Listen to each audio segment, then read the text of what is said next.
Assalamualaikum warahmatullahi wabarakatuh. Hari ini kita ni belajar pelajaran munakahat. Munakahat. Di mana tajuknya hari ini ialah mengenai dengan wali mujbir. Apa ni wali mujbir ni? Kita ni lihat sana. Wali mujbir itu. Okey. Wali mujbir ialah bapa dan datuk. Artinya wali mujbir ni artinya bapa dan datuk. Yani bapa bagi bapa perempuan itu. Artinya wali mujbir, cikgu ulangi balik, bapa dan datuk. Senang kan? Wali mujbir. Ini keistimewaan wali mujbir. Di mana keistimewaan wali mujbir ni? Ia diharuskan oleh syarak, dibolehkan oleh syarak, oleh agama, menikahkan anak perempuannya atau cucunya yang dara, sama ada sudah baligh ataupun belum, tanpa izin perempuan itu. Artinya keistimewaan wali mujbir ni, keistimewaan bapa dan datuk ni, dibolehkan oleh agama, dibolehkan oleh syarak menikahkan anak perempuannya atau cucu perempuannya yang dara. Yang dara ni maksudnya apa ni? Yang belum kahwin. Sama ada sudah baligh ataupun belum, tanpa izin. Artinya ni keistimewaannya. Ia boleh menikahkan, mengahwinkan tanpa izin. Tak payah dia beritahu perempuan itu. Tak payah beritahu cucunya tu. Itu keistimewaannya tu. Tetapi ada tetapinya. Tetapi sunat meminta izin daripada anak perempuan yang dara yang sudah akil baligh. Tetapinya apa? Sunatlah, digalakkanlah bapa dan datuk ni sebaik-baiknya minta izin. Minta izin arah anak perempuannya yang dara. Yang dara yang masih yang belum kahwin, yang masih bujang ni, yang sudah akil baligh. Yang akil baligh ni yang sudah berakal, yang sudah baligh. Itu sunat, digalakkan. Okey, faham tu Okey. Wali mujbir tidak diharuskan oleh syarak menikahkan anak perempuan yang janda. Artinya bapa dan datuk ni indah boleh, tidak boleh menurut agama menikahkan anak perempuannya yang janda. Janda di sini ni disebabkan persetubuhan. Kecuali mendapat keizinannya. Kecuali mendapat keizinan dari perempuan yang janda ni tadi. Dan jika anak perempuan itu belum baligh, kalau belum baligh, maka hendaklah ditunggu sehingga ia baligh, baru tak boleh menikahkan.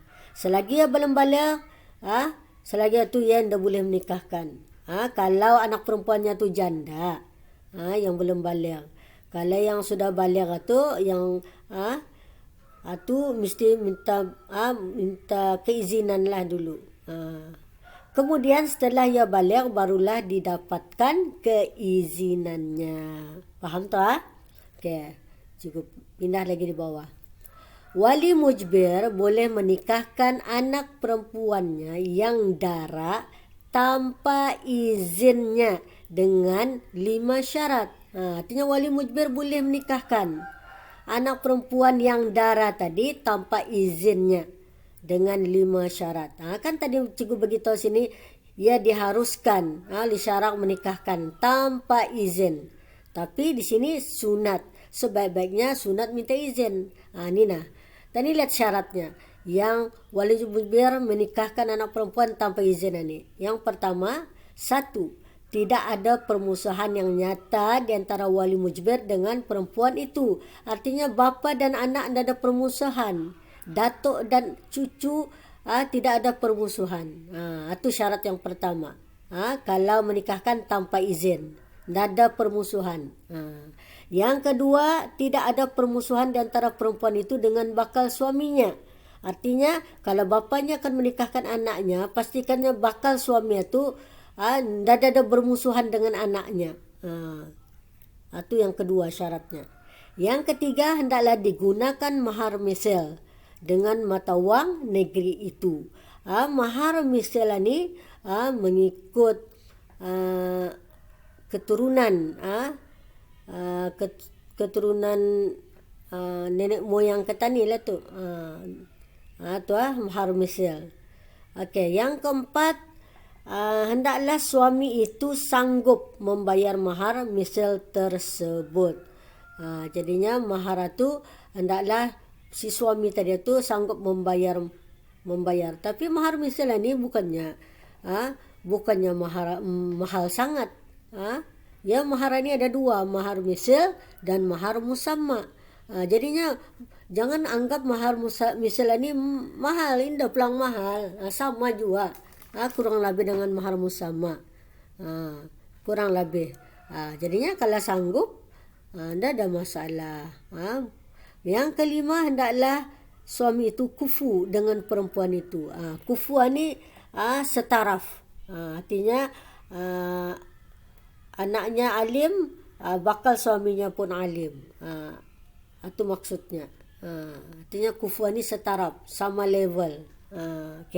Atau 5 syarat dibolehkan bapa dan datuk menikahkan tanpa izin.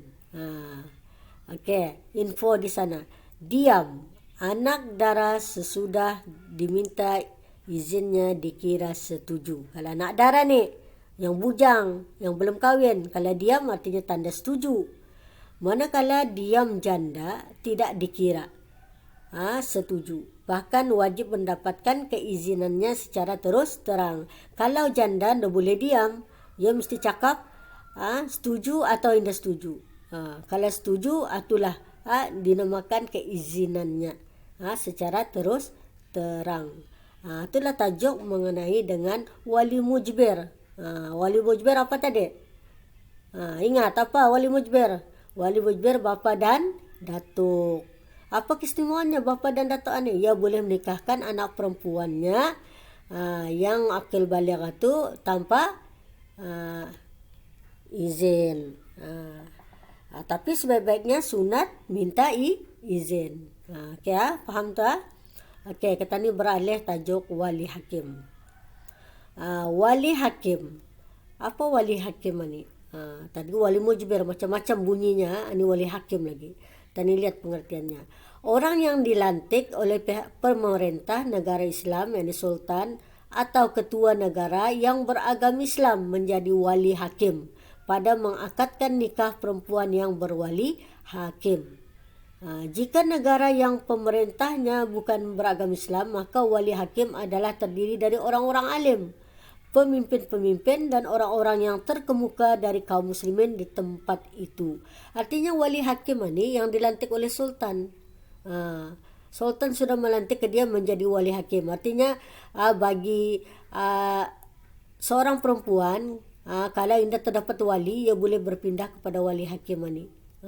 Yang tidak terdapat wali kali-kali, melainkan ia wali hakim. Dan ada je sebab lain, ia mesti berwalikan hakim.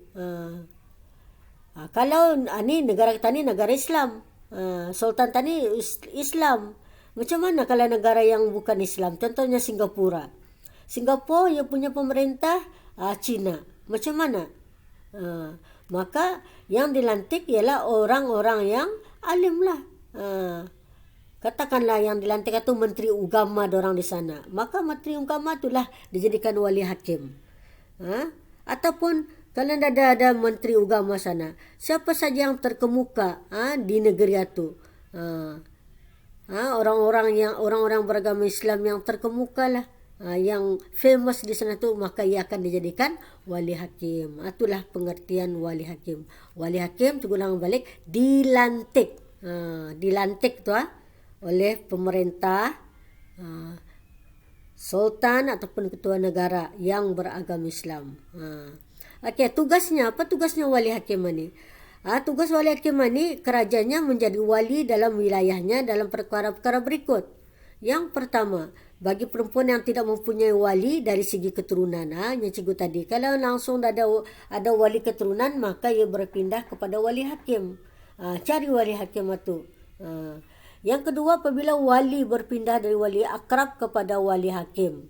Artinya wali akrabnya ni dada, maka berpindah kepada wali hakim. Okay, itu sebabnya tu. Inilah tugas wali hakim ni. Kalau tidak terdapat wali dari segi keturunan dan tidak terdapat dari segi wali akrab. Okay, kemudian sana wali akrab berpindah kepada wali hakim disebabkan berapa perkara tu? Ada 7 perkara. Yang pertama, wali akrab gaib sejauh 2 marhalah atau 56 batu. Gaib di sini ni ia menghilang, menyembunyikan diri sejauh 2 marhalah. Yang kedua, wali akrab dalam ihram kerana mengerjakan ibadat haji atau umrah. Ni wali akrabnya bapa ataupun datuk ani mengerjakan ibadat haji ataupun umrah, maka berpindah kepada wali hakim. Yang ketiga, wali akrab enggan menikahkan perempuan kurang daripada 3 kali. Yang perempuan yang telah akil baligh yang meminta dikahwinkan dengan lelaki yang sekufu dengannya. Tetapi jika lebih 3 kali, ianya berpindah kepada wali ab'ad. Artinya walinya ni, wali akrab ni, tidak mau menikahkan anaknya. Tidak mau menikahkan anaknya kurang daripada 3 kali. Artinya berpindah kepada wali hakim lah. Sekali cukupnya. Yang kedua kalinya aku tidak mau menikahkannya. Kalau lebih 3, maka berpindah kepada wali ab'ad. Bukan lagi wali hakim tu. Kalau 3, lebih 3, berpindah kepada wali ab'ad. Yang keempat, wali akrab dalam penjara dan tidak dapat dijumpai. Ini sekiranya wali akrab itu kerana penjara, tidak dapat dijumpai. Kalau di Brunei ni masih lagi ni dapat dilawat, dijumpai. Itu mungkin tak ada masalah. Kalau negara kata ni datang negara luar, ataupun dia di penjara di luar negeri, memang susah tu dijumpai. Yang kelima, wali akrab hilang. Ini hilang. Tadi gaib tu yang menyembunyikan diri. Ini wali akrab hilang. Hilang, tak ada kabar berita sampai sekarang ni. Tidak tahu sama ada hidup ataupun mati. Maka berpindah kepada wali hakim. Yang keenam, wali akrab berkeinginan menikahkan perempuan itu dan tidak ada wali akrab lain yang sepangkat dengannya. Wali akrab ia berkeinginan akan menikahkan perempuan itu, tetapi tidak ada wali akrab lain sepangkat dengannya. Maka berpindahlah kepada wali hakim. Ini sebabnya ni. Wali akrab tu berkeinginan akan menikahkan. Anda ada wali akrab yang lain selain daripada ke dia. Katakan bapa sudah ada, datuk sudah ada, tapi ini kira wali datuk sudah, tapi wali akrab tidak ada lagi ada orang, maka ada wali akrab lain yang sepakat dengannya tu, tapi mesti dipindahkan juga kepada wali hakim. Yang ketujuh, wali akrab di dalam negeri tetapi tidak diketahui tempatnya walaupun sudah dicari. Walaupun sudah dicari. Sedangkan perempuan itu sangat darurat hendak bernikah, tetapi jika wali akrab itu hadir, maka batallah nikahnya dan hendaklah ia nikah semula dengan menggunakan wali akrab. Wali akrab itu ada dalam negeri tapi susah diketahui di mana ia berada. Puas sudah mencari. Pasal perempuan ini benar-benar kan nikah ni. Darurat sudah. Kemudian nikah dia. Tetapi kalau ia timbul, debat tu timbul dia dalam seminggu tu ada dia datang, batal ta nikah tu. Batal nikah, mesti nikah semula. Itulah wali akrab berpindah kepada wali hakim. Yang ke-8 ni, wali akrab itu berada di suatu tempat yang kurang dari 2 marhalah, tetapi sangat sukar didatangi disebabkan oleh takut kepada sebarang halangan. Ada tapi tidak dapat dijumpai. Takut ada apa-apa hal atau buaya ke apakah untuk menyeberangi. Itulah di antara sebab-sebab wali akrab berpindah kepada wali hakim. Sampai sana dulu, wallahu a'lam.